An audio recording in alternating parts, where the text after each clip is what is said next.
Hello friends and welcome to my channel. Today I'm going to make braided pillow. I had these plush fabrics from my previous project, which was the crib bumper, and the leftover I'm going to make it a braided pillow for the crib. So first of all, I'm going to cut this fabric into two pieces by 17 centimeters wide, and then I'm going to sew them together. So I'm going to have 4 colors for this project.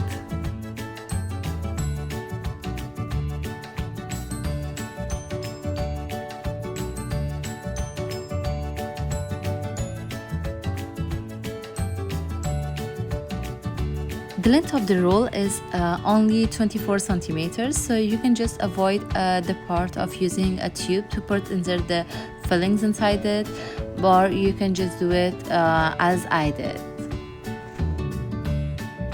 If you're new to the channel, you're most welcome here.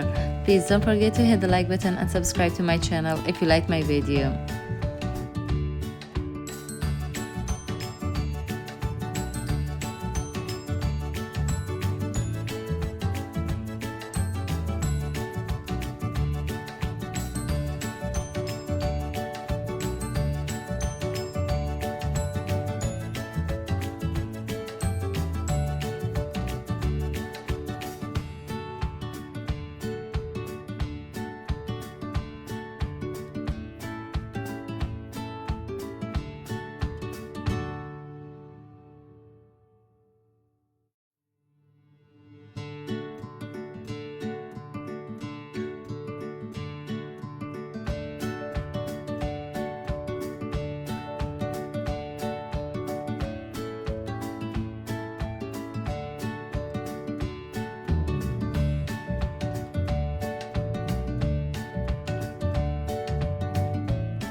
Using these safety pins made my work easier because it was really hard to maintain the roll in a place, because there were like so many like 4 sides that I had to join them together without safety pins. It was much difficult.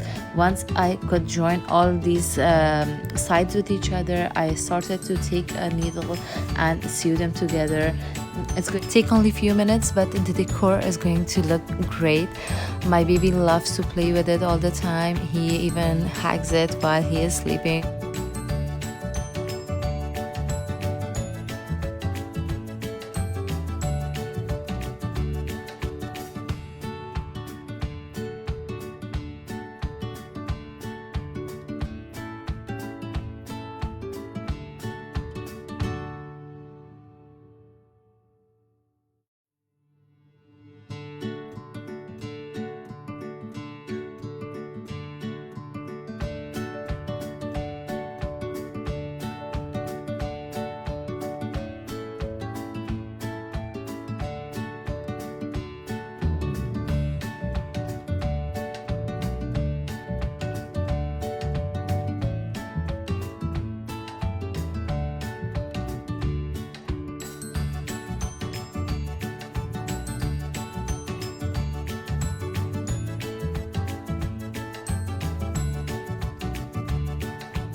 I upload new videos every week, so don't forget to come back and check for new videos on my channel. And I'm going to link below the crib bumper video as well. Don't forget to hit the like button and subscribe to my channel if you like this video. Thank you so much for watching. See you next time.